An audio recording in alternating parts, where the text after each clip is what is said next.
of all, I'd like to thank my sister and my brother-in-law. They are the main factors who actually, create this group and really push us that we should do. Because earlier we did another trip together, Kedarnath, and then my sister especially has been telling this for a long time. We must do Tadoba, but it was not happening. Then finally, from August, I think we started, bringing this together, and then we created this group. So for me, I actually got to know about this trip, I think about 2 weeks back. So I would really like to thank my uncle and aunt for really pushing us and bringing us along to this trip. And that is when it really hit me that this might be my, probably my last family trip before going to college. So I really wanted to make the most out of this trip. Thanks to my cousins Swati and Pinakida, because it was their initiative. Then we were deciding, but there was we were thinking we'll go, but then the definite plan started shaping up in August, and then we decided my son who is in Lucknow, we also told him to join because there were other kids also who were planning to come. This is my first safari, and all this happened because of my friends Swati and Pinakida. When they told me that, would you like to join? I said yes, surely. But when I came here, the 9 of us, we had a lot of expectations and we thought, what could we see? And here, when we went to the safari, it's mind-blowing, it's wonderful.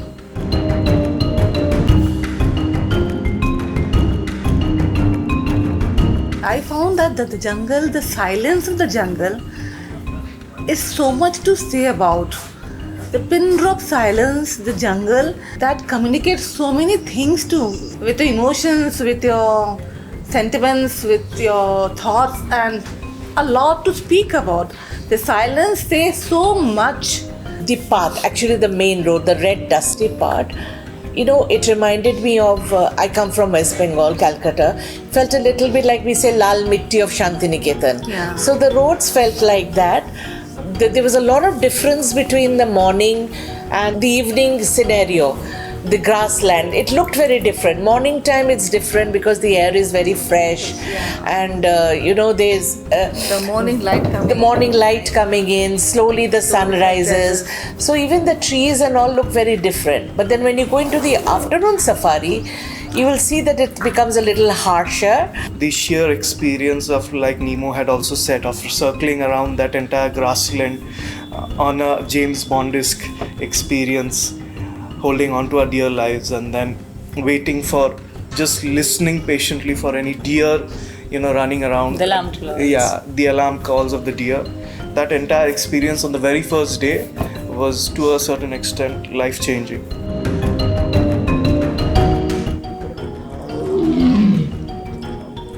It was wonderful that we, on our first safari, we could see so many wildcats, almost about 7 tigers and 4 leopards.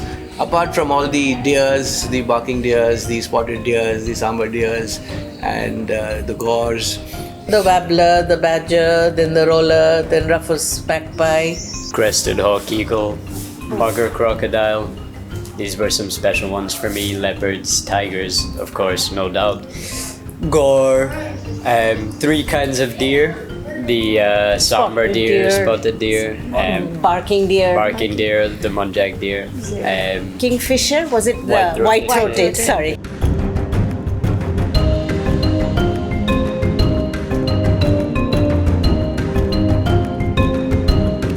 So here we were within anywhere between 3 to 10 feet of wild tigers, and I've already talked of the overall ecosystem that made that possible. And the greatest part of it is, it seems so natural both for the tiger and for me to be within 3 feet of each other and yet not threatening the other. So my biology teacher wife used the word coexistence. I can't think of a better word. Thank you, I'm done. So the moment Shashank Bhaiya had said that the trees here are not very big, so it's difficult for the leopards to climb and stay there.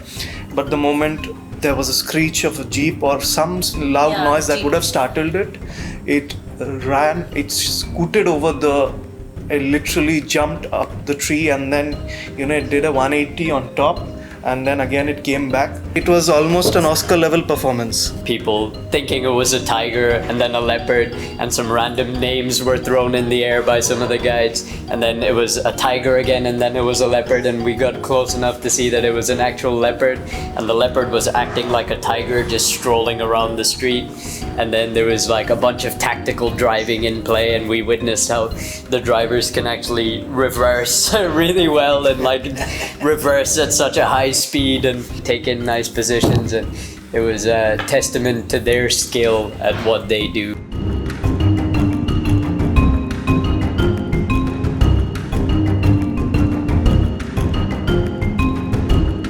The rooms are, I think, beautiful. They're huge, and where we all could, after the safaris, we would just sit there for a couple of hours. All of us, we would share our experience, how we enjoyed, and the room was just large enough to accommodate everyone. So I think it's fantastic. The staff are also, they're very nice. They helped us, and they, whatever we were asking, they were quite prompt in, making us as much as comfortable as possible.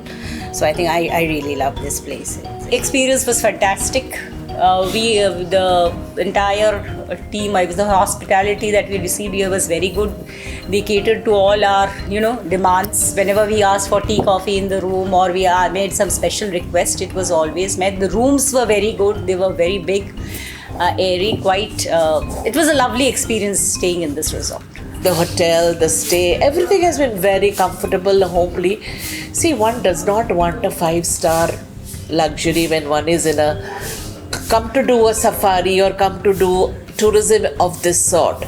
You're supposed to be with the nature. As long as the rooms are clean, the beds are clean, the toilets are clean, that's the basic thing that one wants. It has been so fascinating. The weather has been conducive. It agreed with us.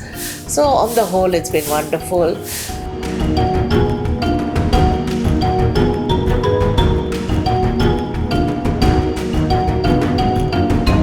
Best thing which I liked was the selection of the guides, because that's one thing which I feel is a very key thing for a successful safari, is to have a very nice guide who can first of all communicate, and the second thing, who is skillful in terms of spotting and also picking up the alarm signals, the cries from the jungle, and thereafter probably communicating with the other safari jeeps, and in terms of passing on information, and more importantly getting information from there, and that sixth sense which is required, in terms of which way to go, which route to take, and more importantly where to park your vehicle so that you get a vantage point in terms of getting a good shoot. So that was one thing which I really admired.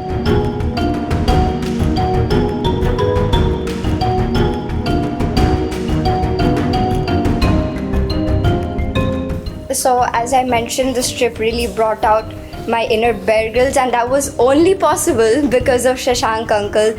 The way he taught us those various techniques of, spotting pug marks, keeping on a lookout for all the, the various calls, the sambar deer calls, the rufous sheepeye calls.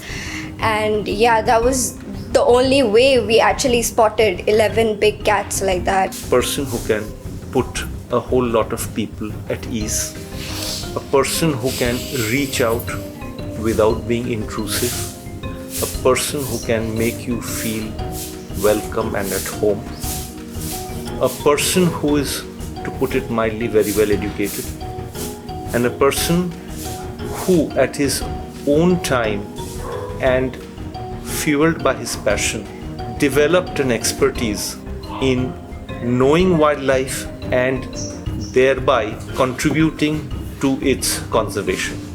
I still remember that we had to sit for 1.5 hours in the same spot, just waiting for Shambhu to come out, because he was confident that it will come out, and he will come out and he will have he will go to the water body. I really enjoyed it, and that really drove me for the rest of all the safaris that he was there. He was an excellent person, and that thought stuck, and when I go back, these memories will remain with me, and I look forward to more journeys with him.